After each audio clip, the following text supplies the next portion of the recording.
The fracture in the sky. The interception is confirmed.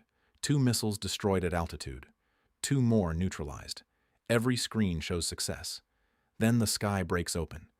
Not into one explosion, into dozens of falling objects, unpowered, spreading across 500 meters of residential terrain. The defense system intercepted the missile. It did not intercept the weapon. When a cluster warhead is damaged mid-flight rather than destroyed, the cargo section opens early. What was one radar signature becomes 25 individual submunitions falling across the Jewish quarter, 400 meters from the Western Wall, during the simultaneous observance of Passover and Easter. The Stockholm International Peace Research Institute, 2023, documented that partial interception of cluster-configured warheads does not neutralize the weapon system. It activates the dispersal sequence at uncontrolled altitude, producing wider scatter patterns than a ground detonation would generate. Bomb disposal teams worked through the night. They found most of the unexploded submunitions, not all of them. HI viewers. Iran fired cluster munitions at Jerusalem's holiest sites during the most sacred week of the year. Do you think the target was the buildings or something else entirely? Comment below. Most people watching the interception footage concluded the defense worked. The reality, documented by the Israeli Defense Force's own post-engagement briefings from April 2026, is that cluster munitions are engineered so that interception produces a different version of the same outcome. The missile does not need to reach its target. It only needs to open. You think this is about a missile attack on Jerusalem? It is not. It is about a weapons system designed to defeat the economics of defense, and that system is already running its second calculation. Iran spent $2 million launching 10 missiles. Israel spent $10 million trying to stop them. Same night, same 12 minutes, opposite financial outcomes. You do one of two things when you understand this asymmetry. You dismiss it as a temporary budget problem, or you recognize it as the primary strategic mechanism. The Center for Strategic and International Studies, 2022, documented that in layered air defense engagements, defenders consistently spend between 3 and 10 times the attacker's cost per engagement cycle. That ratio is not a flaw. It is the weapon. This is where power moves. Each Arrow 3 interceptor costs $650,000. Each David's Sling round costs $320,000. Across 3 waves on April 5th and 6th, Israel fired an estimated 15 to 20 interceptors. Iran's Khaybar-Shikan missiles cost between $200,000 and $500,000 each to manufacture. The attack does not need to succeed militarily. It only needs to succeed financially. Over 38 days of conflict, Iran launched more than 440 ballistic missiles at Israel. At $500,000 per interceptor and 2 interceptors per inbound missile, Israel spent over $400 million in interception costs alone, according to Israeli Ministry of Defense procurement data, April 2026. The United States produces 6 to 7 Arrow and David's Sling interceptors per month. Iran produces 100 ballistic missiles per month, according to Secretary of State Marco Rubio's Senate Armed Services Committee testimony, March 2026. Production ratio: 100 offensive weapons to 6 defensive interceptors. The difference is not small. You think this is about military capability. It is not. It is about which side can sustain the expenditure rate longer. And the next chapter reveals that the targeting of Jerusalem was not a military escalation. It was the third entry in a live performance evaluation of the most expensive air defense network in the Middle East. You believe the target was Jerusalem. The targeting data shows the target was the defense system itself. 3 waves, 12 hours. Each wave tested something the previous wave could not. Wave 1 at 11:47 p.m. tested response time and interceptor allocation per inbound missile. Wave 2 at 3:22 a.m. tested interception accuracy under compressed crew sleep cycles. Wave 3 at 6:10 a.m. tested system fatigue after consecutive engagement cycles. The NATO Defense College 2020 identified this 3-phase probing methodology as the standard approach for mapping defensive capability before a high-value strike sequence. This is not saturation. This is calibration. The RAND Corporation, 2021, documented a structural vulnerability in layered missile defense architectures. Systems optimized for single-vector intercept operations experience measurable degradation in response efficiency when forced to process simultaneous multi-object tracking. Arrow 3 operates at exoatmospheric altitude. David's Sling engages mid-altitude. Iron Dome handles low-altitude rockets. None were designed to intercept 25 unpowered free-falling bomblets dispersing at 3,000 meters. The Khaybar-Shikan missile's cluster release altitude was selected specifically to fall inside that documented gap. And then it stops. Not the conflict.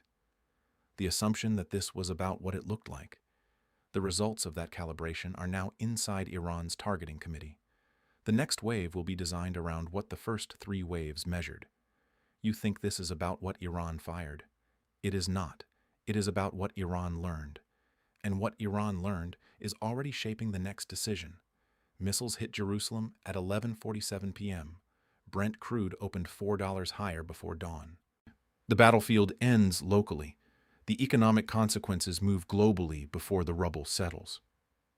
The U.S. Energy Information Administration, 2022, documented that within 12 to 72 hours of a significant military escalation event involving any country controlling primary Persian Gulf choke points, crude oil prices register a volatility spike averaging 3 to 8% above pre-event closing values. A 10% increase in oil prices transfers over $100 billion annually from importing nations to exporting states, according to the International Energy Agency 2023 Global Oil Market Report. That transfer happened in hours, not weeks. This changes the balance. Shipping insurance premiums across the Red Sea corridor had already risen 40 to 60% since the conflict began. According to Lloyd's Market Association risk assessments, March 2026, the April 6th attack revised those models upward again. The World Bank, 2022, found that a sustained 10% increase in crude oil prices produces a 3 to 5% increase in global food prices within 90 days. The transmission mechanism is fertilizer cost. 90% of commercial nitrogen fertilizer derives from natural gas. Natural gas prices track crude oil with a 60 to 90-day lag. 3 weeks after the attack, food inflation indices in net importing economies across sub-Saharan Africa and South Asia begin to register the pressure. By the end of the year, the World Bank estimates 10 million additional people cross the extreme poverty threshold for every 10% sustained food price increase. A cluster bomb scattered over the Jewish quarter raises bread prices in Lagos. You think this is about Middle East instability. It is not. It is about who holds the structural leverage over the currency required to buy the oil that prices everything else. And that mechanism runs deeper than the conflict itself. Every interceptor fired triggers a replacement order. Every replacement order generates revenue. Every revenue cycle sustains the contract. The Stockholm International Peace Research Institute 2023 documented that global military spending reached $2.2 trillion, the highest constant dollar figure ever recorded. That number does not exist independently of conflict. It is produced by conflict or by the credible threat of it. You do one of 2 things when a defense system expends $400 million in interceptors over 5 weeks. You treat it as an emergency budget crisis, or you recognize it as a procurement cycle operating exactly as designed. The Arrow missile defense system is jointly manufactured by Israel Aerospace Industries and Boeing. Raytheon Technologies produces key David Sling components.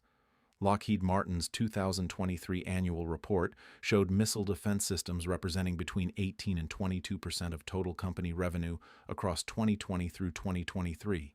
A segment that grew in direct proportion to periods of elevated regional conflict.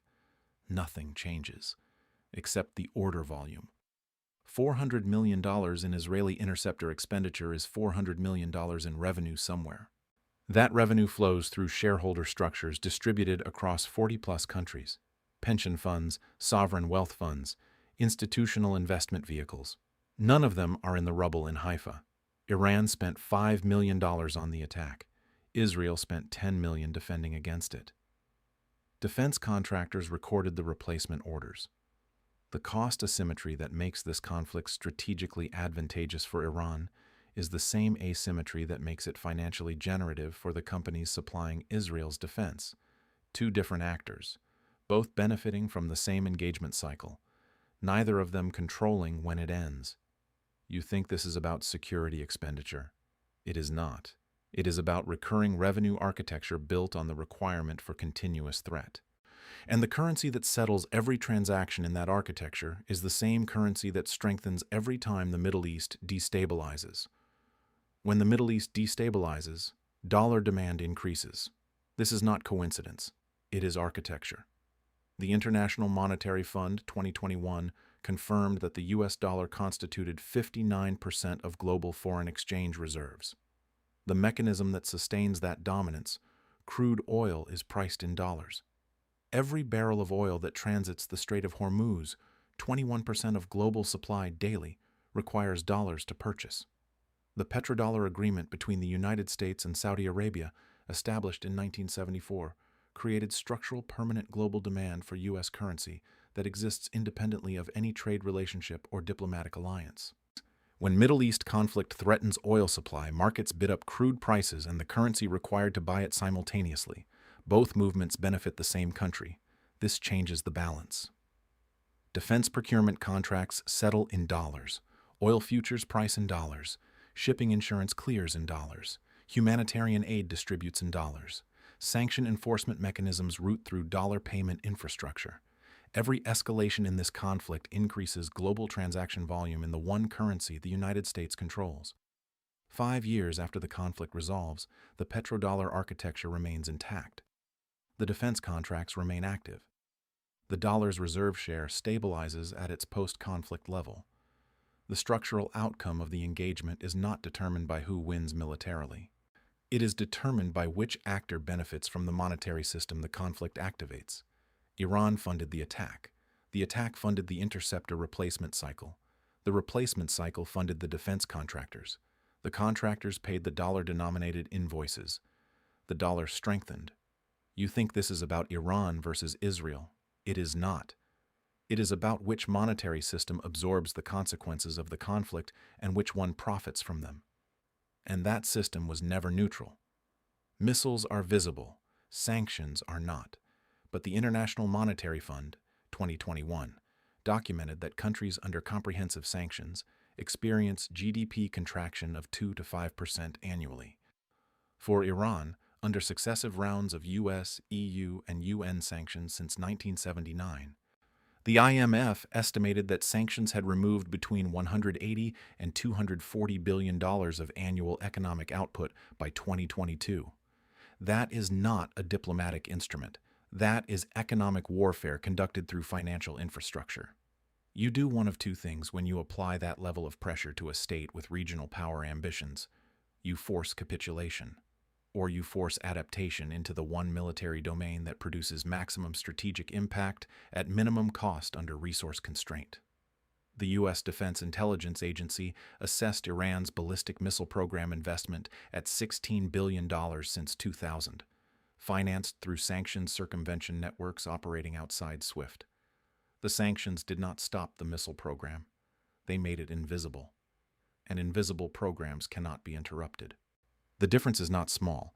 The sanction architecture designed to prevent this conflict structurally contributed to the specific form this conflict took.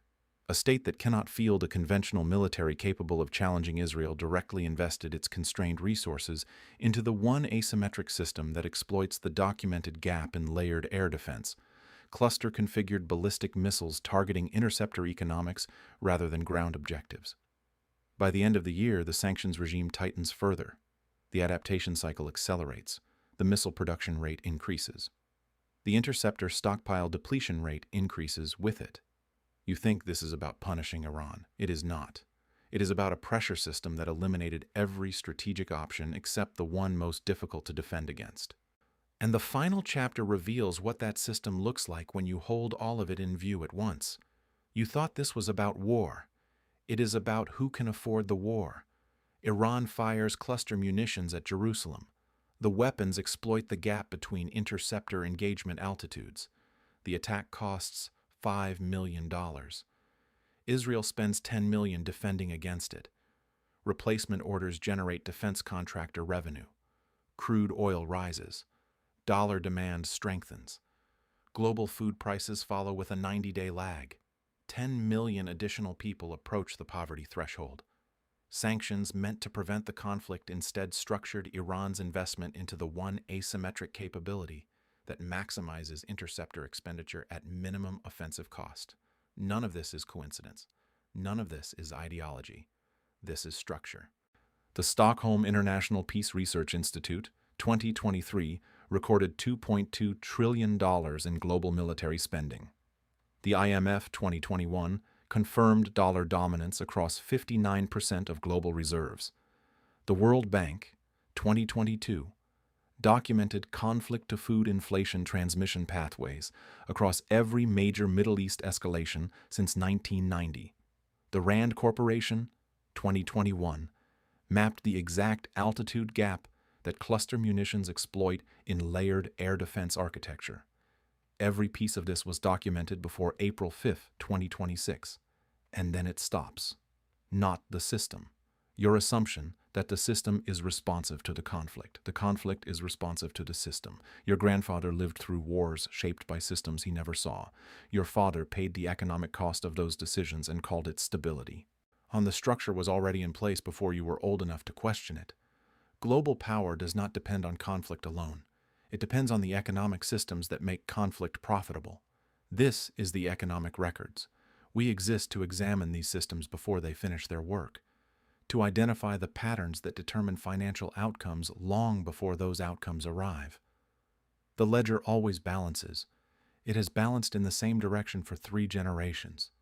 This channel exists to make sure it does not balance that way for a 4th.